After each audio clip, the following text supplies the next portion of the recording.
Good morning, and thank you very much for joining us. I am Yori Folarin. Let's look at the Abuja airport. It's going to be closed. It will have to be closed because extensive repairs are needed on the airport.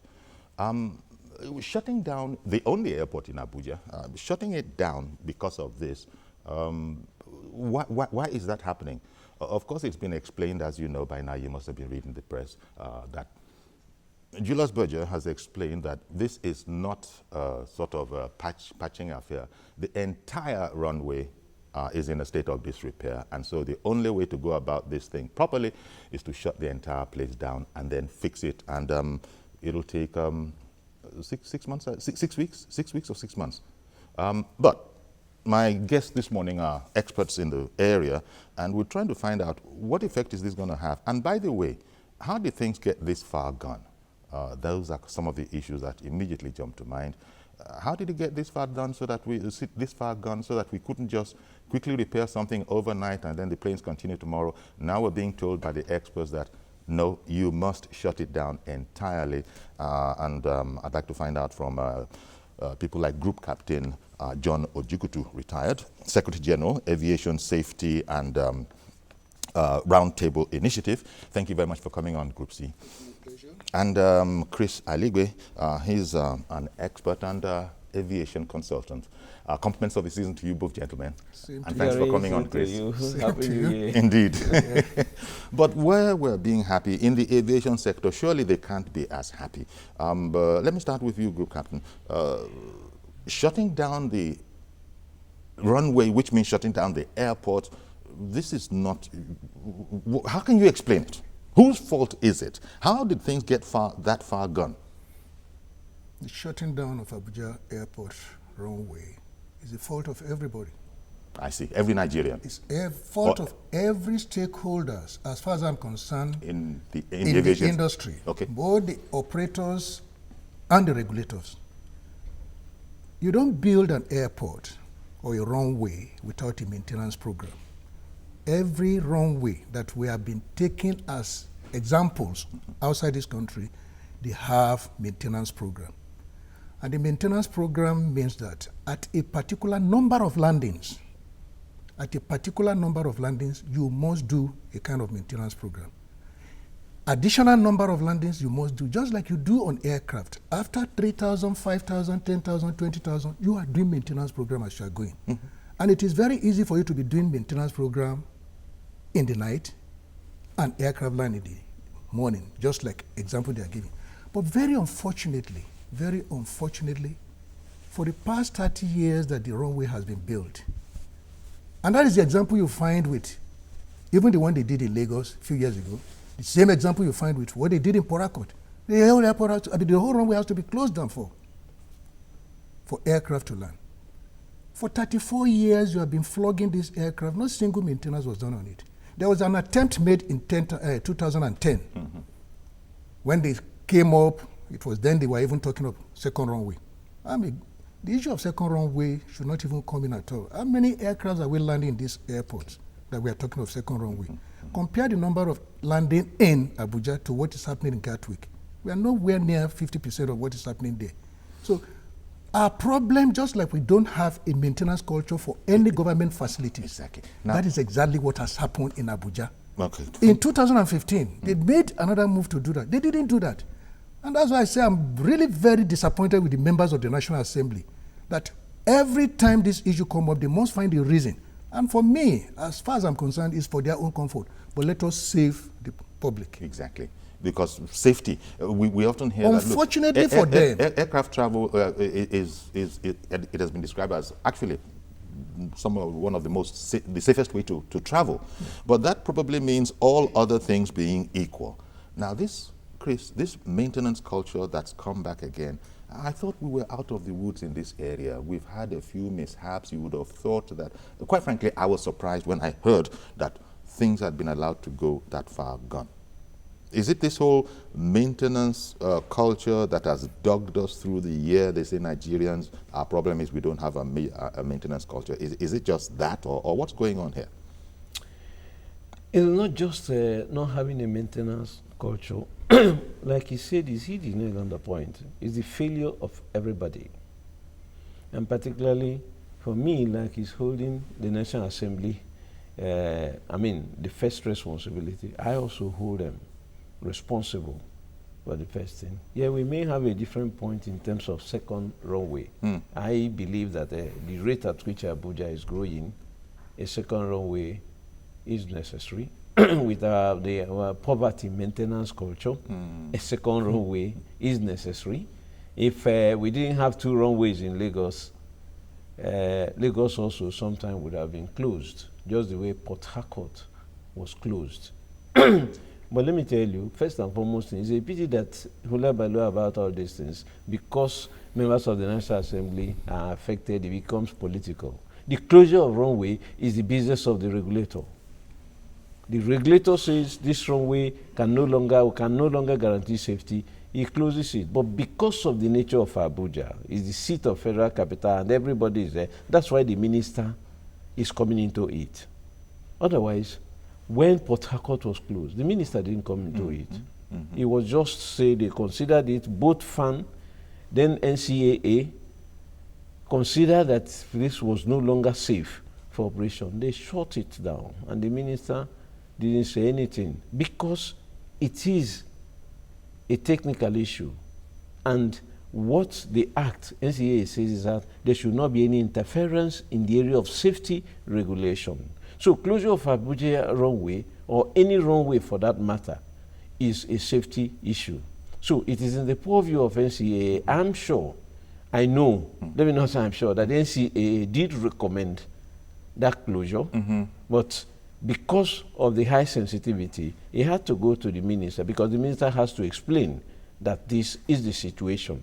But for National Assembly people to now start saying, giving instructions, all sorts of people came in, Society of Engineers, who have never known anything about construction of a runway, came out to say, no, it should not be, they can maintain it and whatever. You see, when people just take on what they don't know, it's too bad for us. Well, the minister was saying that the plans are not exactly conclusive. And I was a bit surprised when he said that, but he explained that they would consult stakeholders, in particular the Nigerian Society of Engineers, which you've just explained that, look, this is a highly specialized area. Yeah, it's a highly specialized area, but you can be an engineer if you are not, like a medical doctor. If you are not a surgeon, you are not a surgeon. You cannot speak for a general practitioner. You cannot talk about what you don't know about. Your knowledge is just on the surface level.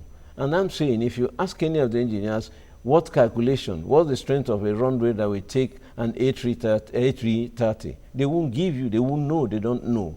Okay, because they've not been exposed to it. I'm not demeaning their intelligence, but it is only what you're exposed to that you can talk about. And so it is pandering to the gallery to say, as Society of Engineers, those who have never had anything to do with it. Minister is a politician, he's diplomatic, but he is taking the decision, the safety decision that has to be taken. He took it, and that's the destiny based, I know, like I say, based on the advice of NCAA and even FAN, because FAN knew the state of that airport, and the NCAA. It was because the runway was deteriorating. That's why they started talking of a second runway, like he mentioned. But what happened when they talked about second runway? It was from the same National Assembly that they shouted to the high heavens. Yes, they say the cost was too high. Okay, the cost was too high. What you will do is call them and say, look, this cost is too high. Let us have a proper costing. Let us have tenders. Let us have bidders. That's the intervention they can do. But they threw the baby away with the bathwater because they made so much noise. There are 2 or 3 members of House of Representatives today who are senators who are still in the same business of noise making on that kind of, honestly speaking. They are intelligent, but what do? We don't have to mention names, but that's the fact. So he's correct. National Assembly first and foremost, before we can get to other systemic problems. The systemic problems we talk about. Sure. I've got to go on a quick break now, but stay with us. On the other side of it, we'll continue with the program.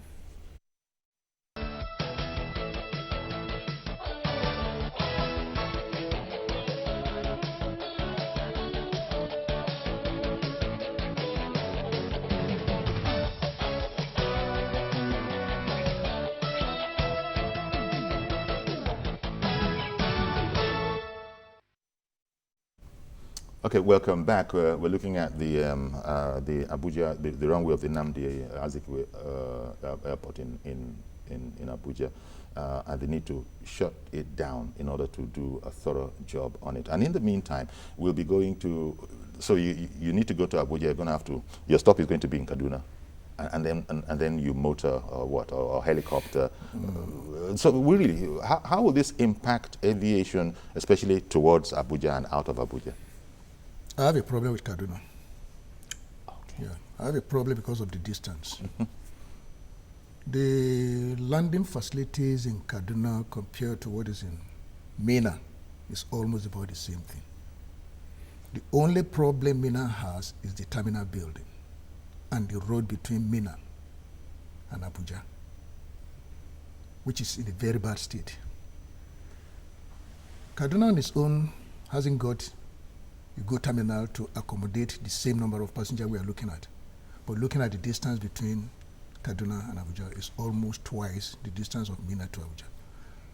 And if it is possible, some of the things we want to do in that airport in Kaduna, if we can do it in Minna and put that road between Minna and Abuja into a good shape, the same way we want to spend money on Kaduna-Abuja road, I think it will cost them less. And from the statistics of the amount of money to be spent, just like we are talking 5 million or 8 million or 8 billion, I think they could spend less than that. They are still using a canopy in Port Harcourt for more than a year or two. So why can't we use canopy in Minna? Everything we are talking about now is just for 6 weeks. It's not for eternity. And for a government that is talking there is no money, I think we need to, for me, I've had a lot of discussion on this, we need to have a rethink. I said to the National Assembly members, for that 6 weeks, if it's going to be very inconvenient for them, let them stay in Abuja and work for 6 weeks. Let that be part of their sacrifice. Seriously. And work for 6 weeks. Hey, don't go anywhere. Let them stay in Abuja for that 6 weeks and be comfortable. But it's going to be the responsibility of government that is shifting the airport to Minna or wherever to pay for the transportation between Minna and let them not shift that one to the airline. Let them not shift it to the airline because the airline themselves, they have their own problems. Let them help drop the passenger. Foreign airline will not go to Minna. They will not go to Kaduna. We know that one. The domestic airline, this is the time for them to make money. They will make more frequencies now than they were making before because they'll be helping Abuja passengers to move them from Lagos and drop them wherever they want to drop them. Now it's government responsibility to now move them from wherever. But what I'm saying is that let us spend the minimum as we can. If we are using canopy in Port Harcourt for 2 years, for 3 years, let us use canopy in Minna for 6 weeks. This is, Chris, this is part of the disruption that the travelers, with the traveling public, will naturally be interested in it. How is it going to affect us? And it is cumbersome. There's no alternative, I understand that, because this is a safety issue. And we've already mentioned the fact that it needn't have gotten this far, but that's in the past. Travelers, as we were saying, that let the assemblymen, let the National Assemblymen, let them sit down and contribute to their own quota by way of sacrificing for 6 weeks. Don't go anywhere. But it's beyond them. There are many, many other people that need to also access Abuja and exit Abuja. Your thoughts on how this is going to impact air travel? Thank you, Yori. As first and foremost, the airlines will suffer it more. They will lose money. The number of passengers... If the onus is placed on them to get your passengers to where they are going. I don't see why the onus is going to will be placed on them to get passengers from Kaduna to Abuja. The airlines, they are business concerns. Where are you going to? You're going to Kaduna. I fly you to Kaduna. From that point, you know where you want to go to. Okay. Now, first and foremost thing, any passengers, if you are going to Abuja, the airline cannot take responsibility because his insurance will not cover you. The insurance is to fly you from one destination to the other. It does not cover road transportation. That's one.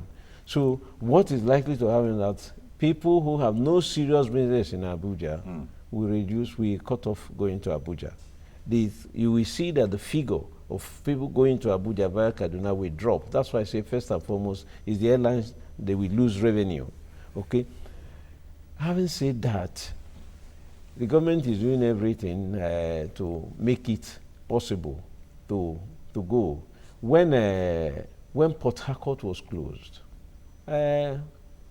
Owerri became the alternative, and people went to Owerri. Nothing was done about road, about terminal, about anything, but people found their way going to Owerri.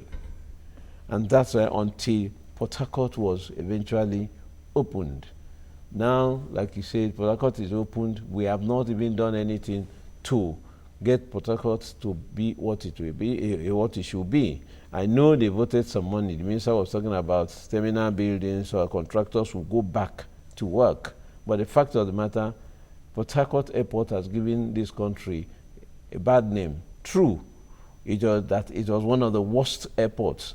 Globally, it was the worst. And it is true. And we have not woken up to it. So we are talking about maintenance of this thing. The one we have been rated globally that has given us so much bad name, we've not done anything about it.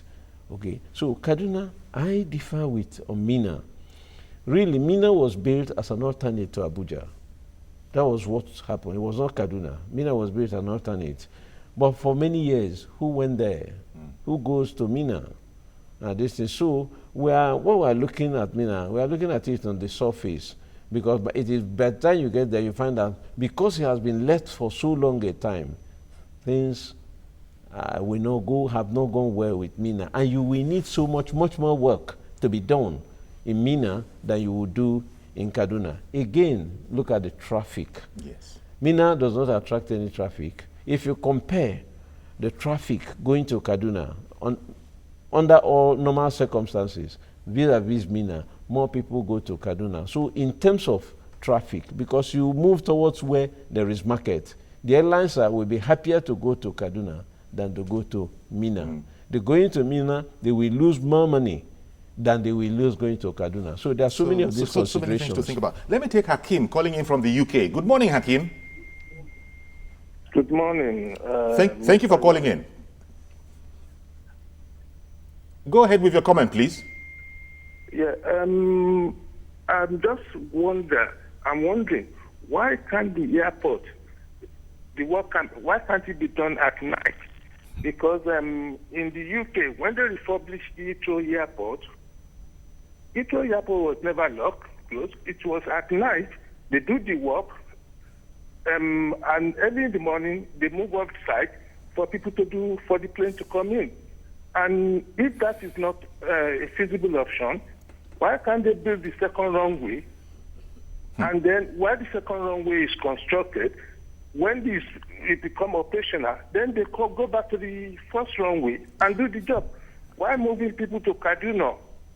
My experience when I came in with Arik Airline from UK, it doesn't fly straight to Abuja. It goes to Lagos, and the connecting coming in from international to local, carrying your luggage and all this stuff, it's stress on people.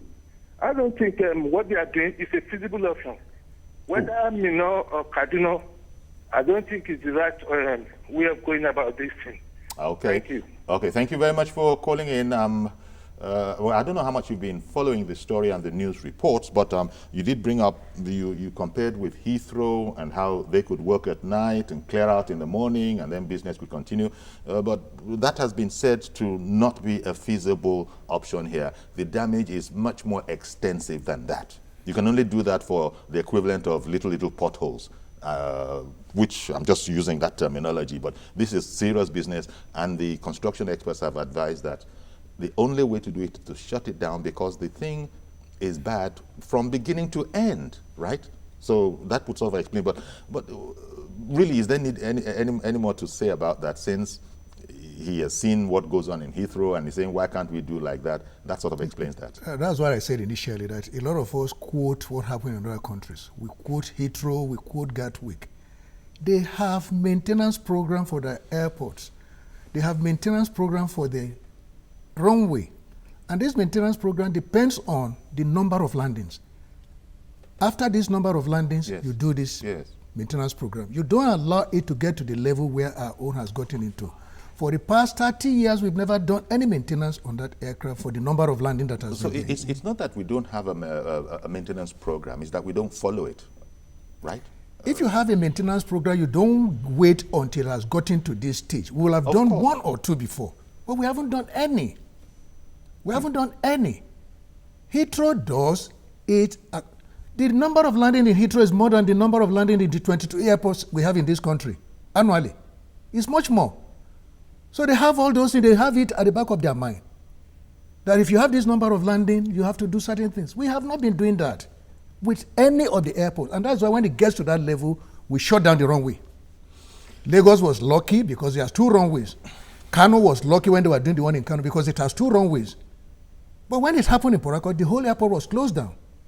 And the same thing is happening in Abuja. So maybe, in our own cultural way of thinking, maybe, yeah.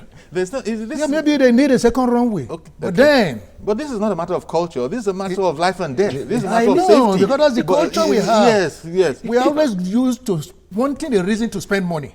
Okay, yes. That's when everybody gets excited. Everybody gets excited. We look for a reason to spend money. Sometimes we even make up those reasons. You know Gary, what? we are talking about... Chris, so as not to interrupt you too soon, Yes. let me just go on another commercial break and then we'll be right back. Stay with us, please. Okay.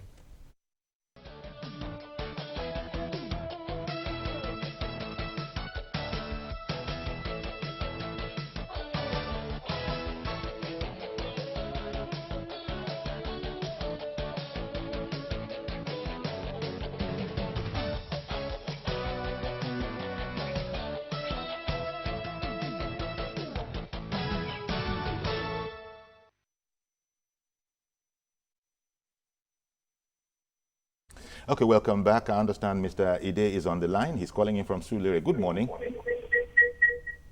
Mr. Ide? Yeah, good morning. Good morning, sir. Go ahead with your comment, please. Good morning to your guests in the students. It's not true that the airport cannot be repaired while operations. Because as we are talking, planes are still landing on that same tarmac. So it's not impossible. And I listened to the interview by Joe Becker. They said it is possible, only that it will take a longer time and possibly cost more. So it's not true that we cannot do night repair and then do operational in the daytime. Well, okay, yes, as you say, Julius Berger has said it will then take about 2 years. It's not going to take 2 years. Well, that's what the expert says. Contractor set up. I'm an engineer. I was involved in that airport construction. Okay. So I'm saying that from 1980 or thereabout to down, we have only one tarmac. A contract was awarded. So people alleged it was inflated. It was abandoned during the Yaradua regime. And we are there moving about till now. We are now talking about shutting down an international gateway from the federal capital of Nigeria. Look, as we have said before once, we can use multiple contractors set up and then repair it in segments at night. Use 2 or 3 of contractors and repair it in segments at night. I've seen Durabega work at night and do power floating tarmac. I've seen them do that. So I don't think that is impossible to do. And like I said, I'm not a pilot. I'm an engineer. All right, then. Thank you very much for that call. Interesting point you raised. Well, as I said, and I think everybody knows, the opinion from Julius Berger is that it's not that it cannot be done, but it's then going to take in the region of 2 years to do. But if they were to execute the proposal now, in 6 weeks, they're out of there. But then there's an engineer who knows about these matters, at least better than the ordinary man on the street. Not only that, he said he was actually involved. And he says he said he doesn't exactly agree. It's possible that, I don't know when last he went to that airport to go through, to see the tarmac, what it is.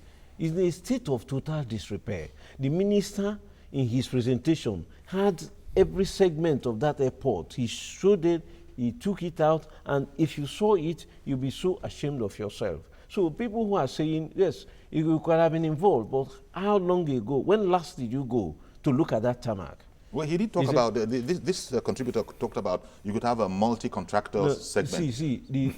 The tarmac, that runway that runway is out.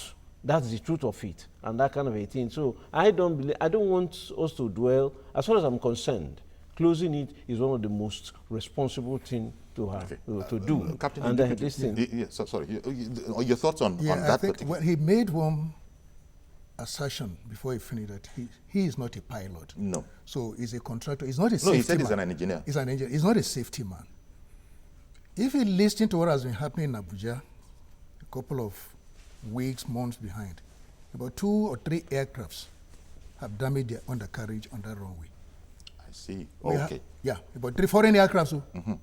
Foreign aircrafts. Damage the undercarriage. Undercarriage. One good thing that is going on for us now, which most people do not know, is that not one single airport in this country is certified. Not one is certified. If NCA has certified that airport, because as far as we are concerned, people are landing on their own, taking the risk to land on that airport. But if that airport is certified today, there's a lot of damages we'll be paying. A lot of damages we'll be paying to all these airlines. And we've been escaping that because of lack of certification. Because of lack of certification, we have 22 airports in this country, including Abuja. Not one is certified. One moment, sir. Kabiru in Birinin Kebi, good morning and thank you for holding on. Yes. Go ahead now, please. Kabiru? Hello? Kabiru? Good morning. Go ahead. Yes, this issue with the closing of the Abuja International Airport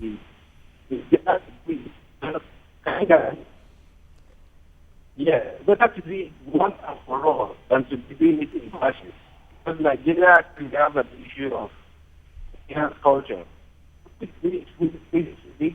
I get Kabiru, I'm afraid your line is not very good. We can hardly hear you.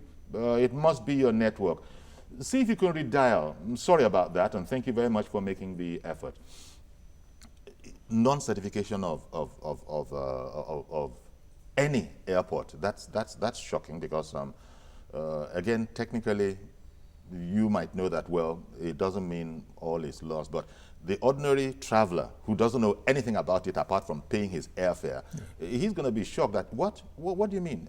What do you mean non-certified airports? Not one is certified. Not one. By the NCA? No, well, not one. It's over the years, but I know as at today that the NCA is working on 2 of the airports for certification. It's working on 2 of them. But over the years, we have not. Our regulatory authority, that's their responsibility. When you say working on 2, working on 2 is it bringing them up to the standards where they can say this is a certified? Is that what it means, that yes, working on? Yes, working on it is this thing. Lagos, I know it's Lagos and Abuja that are working on towards certification. Okay, so that's what, after that, before they can go to the other international airport, maybe Kano, Port Harcourt, and maybe eventually Enugu, but that's what it is. But it's a painstaking thing, and you just have to be up on your toes to get it, because everybody will be involved, particularly FAN and all those. There are so many things to be done. FAN, NAMA, all of them, runway lighting, everything has to be at the point before you get to that certification. So the regulator has to push those who run the facilities. But the unfortunate thing, that's what I was telling you about, a systemic thing. Okay. The systemic thing. Can I come back to the systemic aspect? Because Samson has been holding on for a while. Good morning, Samson. Yeah, good morning, Mr. Thank you very much for calling in. Go ahead now, please. Okay, good to see Captain Ojukwu today. It's always good when we see him talking from the professional point of view. The issue, I'm not going to talk about the safety now. I'm talking about security, because we're talking about safety now. So many things are not being handled as far as security is concerned. There's an organization that's supposed to be the regulator. Most of the time, most of these things are done without carrying them along. There's a regulator recognized by ICAO in Nigeria. Most of the times, they are not carried along when these things are done. I know Captain Ojukwu will be able to address what I'm saying now. Most of the time, the regulator of the civil aviation in Nigeria is not carried along in whatever they do. Okay. Okay. Well, Thank you so much. Thank you very much for calling in. It looks like there's quite a bit that we need to fix about our aviation system. What I'm getting at is that we've had some unfortunate tragedies in the past, and one would have thought that, look, not one, not two. Therefore, people would be really, really up and doing. But the ILS, for instance, when we were off air, you were speaking about when there was inclement weather. Tell me about why there had to be so many cancelled flights, why autopilot or whatever it is you call it couldn't work, where a pilot can fly blindfolded if need be. So what was going on there? Let me start by first addressing whoever spoke. I think he calls himself Samson. Yes, that's Samson. He wants me to talk about security, but let's leave security. Let's talk about safety. But let me talk about the regulator that he was talking about. You know, out of camera, I spoke that the problem we are facing now is more with the regulators. He said that they don't get the regulator involved. The regulator does not need, as far as aviation is concerned in this country, not the National Assembly, not the ministry, it's NCA. As far as aviation is concerned, the main link between Nigeria and international community on aviation is NCA. But it's been very passive. Okay. Very passive in its function. Why? I don't know. Are they not professionals? Are they not professionals there? And that's why I say that the problem of aviation in this country is with the NCA. For as long, we are talking of ILS. NCA needs to find out, by the time this inclement weather is coming, we know that between November and February, you have this weather. If it's not in the north, it will be in the south. Then you check, so that you don't disrupt the operation of the airline operators. You don't disrupt them. How is your ILS? When last did you calibrate? When you know that ILS are supposed to be calibrated every 6 months, twice a year. Have you done that? We don't need to wait until the weather comes, every aircraft is sitting down and they are canceling their flights and everything, and they themselves have their own problem. The airlines have their problem, especially when you talk of fuel scarcity. A lot of them are owing the fuel marketers. That's one problem. So they can now fall back and use the weather as an excuse. Yeah, because there are a lot of problems. That's why I said there's a lot of problems. Yes. Everybody's involved. Oh, you understand? So NCAA is not calibrating. It's not making sure that they calibrate the equipment. NCAA is not making sure that the runway is repaired. How many landings have you made on this runway? When is the next program for you to maintain it? Well, we are not doing all that. A passive NCA. But very passive. But before you come in, let me quickly get someone who is on the line. Caller, calling in. Good morning, caller. Good morning. Okay, please go ahead. Okay, I listened to a few points on this program, and I want to speak. I'm an aviator, and I want to speak basically on the issue of this runway. Yeah, it's not like a road thing that you are doing Lagos-Ibadan Expressway. There are specifications that must be met. And then when you talk about aircraft landing on what we call a displaced runway, there are categories of aircraft and there are distances that must be available for them to land. Now, what you are experiencing in Abuja now is a case of negligence over the years. There were times when the second runway should have been built. There was a failure on the part of government. Now, the runway we have in Abuja is inevitably bad. And in aviation, safety is paramount. Safety is number one. Economic and any other factors come in later. So if you are talking of safety, that runway is bad. If you are talking of economy, well, it's a secondary thing. The inevitable thing to do is to build, is to have a safe runway. And that necessitates that the runway has to be closed for 6 weeks. 6 weeks is not too much. Let us enjoy it and have a very safe environment. That's my take. Thank you very much, Kola. Yes, Chris, you probably wanted to come in on the NCA matter. Yes, well, I don't agree on the passivity of NCAA. I say that because we are all in the periphery, but somehow we are also in the inner side of the periphery. I know that the level of enforcement and compliance in these last few years have heightened. I know that I won't make the names, pilots, over 16 pilots have been sanctioned for one infraction or the other. I know that airlines have suffered over 62 infractions have been punished with airlines. Okay. They say, I know when I say systemic problem, in as much as government is in control of NAMA and FAN, insofar will NCAA be incapacitated in terms of enforcement. For the simple fact that even in question of charges to airlines, there are times FAN raise charges and then NCAA says sorry.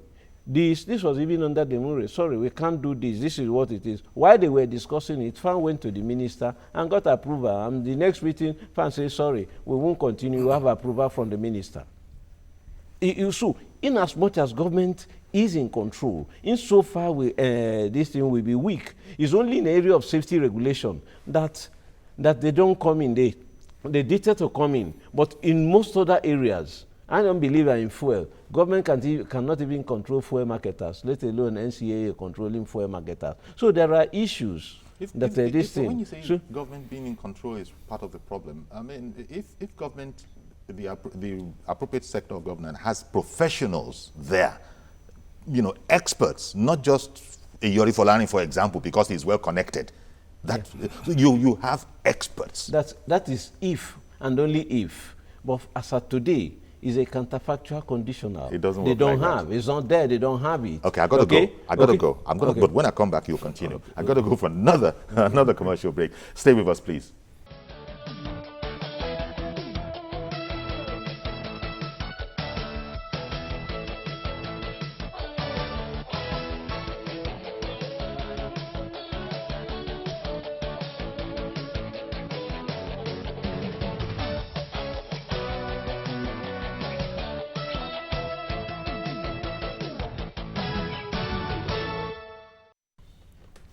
Welcome back. We're in the home stretch. Let me return to Chris. I interrupted him. Chris, in particular, I'd like you to pick up on something Group Captain Ojigutu said. Negligence in the area of, for instance, just isolating calibration of ILS.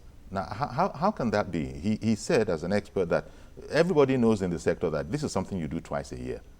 It's not being done in our case. How can that be? Your fund needs money. NAMA needs money for this calibration. Where does the money come from? Who approves that money for the calibration? Today, they will tell you about, budget. Now, we've gotten to a point of budget issues. That's why I say budget is a major control or management instrument for us in this country, and that's why the National Assembly should become, very active, not reactive. They should become proactive. Okay, look, there are so many issues to be addressed. If you are talking about airport runways, you have Nigerians who at least have good enough knowledge in this area. If you're talking about safety, you have Nigerians who have good enough knowledge in this area. You're talking about airlines operation. You're talking about concessioning. There are Nigerians. The National Assembly up to today has no inventory of the resource person in these areas that can be called upon, proactively. Budget is coming. These are the areas. You're effectively saying the National Assembly, you're not sure it knows how it works. No, the truth of it is that, I'm sorry, they are very intelligent people. If you see them discussing politics, they are politicians. You see the kind of intelligence that emanates from there. But in this specific area, they have not taken care to address the issue. All that they want to do, oversight. What are you oversighting? Budget. You have not put anything in there. You have not put a push for something. Up to today, it is National Assembly that's okay. See, we will no longer accept that during Harmattan, we cannot land in about 4 or 5 airports in this country. Nama, you're in charge of this, or you are NIMET. What do we require?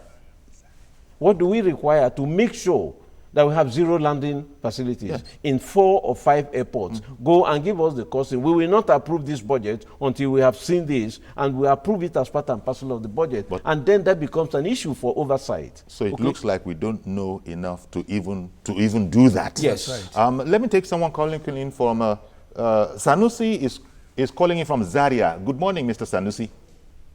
Good morning, sir. Thank you for calling, sir. Yeah, I'm Sanusi from Zaria. You see, I've been following this program you're on, and I think you have been running this program with a lot of aviation consultants and people like that. I think I want to look at it. You see, Nigeria as a country, we have this problem of politics every day. You see people politicizing government contracts, government effort, and a lot of things. And in the other way, you see corruption as a background that never allows to move forward, you understand? But this time around, I want to let's get another dimension. What are you people as journalists who are all these TV stations, what are you people doing? Okay, now we had that Hadi Sirika, the State Minister for Aviation, is now telling us that this government is ready to bring up Abuja Airport. So what are you people doing now? As in, you need to follow this program the federal government is doing. Okay, what is the state of this airport in the past? What was it in the middle of the years after building it? And then what are we heading? Where are we heading now? You need to follow up this from March 8th, follow up these processes, make sure that this thing works. And this airport, for the first time, is being certified as an international figure in Nigeria, and then we move forward from there. But it's like you people, I don't know, is it the consultant, the other experts? Is it that they are getting money out of this thing? Nobody's trying to follow up. Even you, the television stations, I don't know, you don't like to follow up. Follow up this project, no matter whether the federal government wants it or not. Okay, Mr. Sanusi. Let them take thank you very much. I got to interrupt you, but I appreciate what you've just said. Your point of view is that, look, even the press, the entire press, when these things are set, somebody on behalf of the public should be monitoring. Since I think you're saying that we talk too much about experts, we talk too much about government, but the press, why is the press not monitoring and telling us that these people are out of sync now and then raise the alarm? Well, okay, let the press be the watchdog. It's an interesting idea. It's an interesting idea. But they're listening to this. They're listening to this, but Yes. I think the point he's making is that if the press had gotten on the matter, it would be something that Julius Berger can do overnight. Yori, It won't be this extensive damage. Yeah, Yori, you need to know. First and foremost, if you don't have the information, if you don't have the knowledge, nobody will allow you. How many journalists will be allowed to go to the wrong way to go and check? Yes. How many journalists? So this is the whole thing. And sometimes because it's a security area. Yes, even sometimes when people talk about it, somebody somewhere will deny it. It is not true. This is raising false alarm. But that's the issue. But every one of us, like we say, we have our own. We have some responsibility in what is happening. But like I say, it is systemic, and I want to say this. We are just talking about wrong way, because at least aircraft have to land. When you go to terminals, do you know that Avio Bridges in Lagos Airport, our flagship, since for over 15 years, those Avio Bridges don't work. Avio Bridges are supposed to move, rotate from one point to the other. They don't work. They've stopped working. And for over 15 years. Do you know there are so many things what Nigerians are learning, those who are not inside, yes, they're learning for the first time that it's not as if we really have any state-of-the-art airport. No, we don't. No. We don't. That is why for us, I support concessioning of the airport. I support. Many people will tell you, oh no, let us manage it. It is not true. We have lost it. Let us concession the airport. If a concessionaire was having some Abuja airport, he will not allow this wrong way to go the way it's Chief Williams in Ikorodu, good morning, sir. Good morning to the experts in the studio there. See, the former administration of former President uses all these airports as part of the campaign gimmicks that most of the airports are in 6 and so and so and so and so. You know what? Since we are the enemies of ourselves, you know, look at what this president administration wants to do now regarding the Abuja airport. So, see, they have not been doing anything all the while. They are just politicizing everything. God bless this country. Oh, okay, thank you. Short and sharp comment.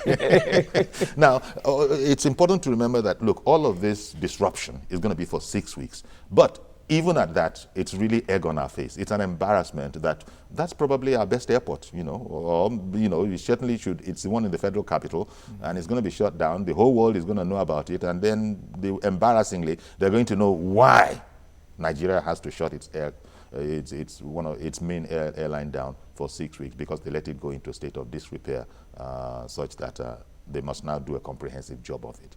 It's something we're just going to have to manage. You know, unfortunately, we've become expert at managing these kind of things. But so it means that travelers are going to have to bear with the system, the systemic system that he was talking about. They're going to have to bear with it. But it looks like, well, thankfully Nigerians they pray.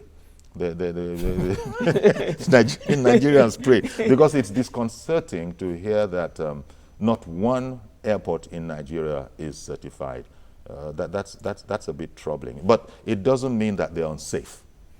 It doesn't mean they're unsafe. No, they're not unsafe. But you don't join the league of nations in terms of aviation sector. So in the airport terminals, in fact, in terms of airports, whether you're talking about terminals, whether you're talking about this thing, we are not there. And the area, let this be something that will make us wake up and say, let us address this issue holistically. Amen. And everybody has to be involved. Amen to that. Thank you very much, Chris Aligbe, aviation consultant and expert on the matters. And thank you also, Group Captain John Ojukutu, retired. Thank you very much for coming on. Group Captain John Ojukutu is Secretary General, Aviation Safety Roundtable Initiative, and is also the CEO of Centurion Aviation Security and Safety Consultant. Threw in a commercial for you there. Yori Folani. I'll be back with you, God willing, tomorrow morning with a fresh edition of the program.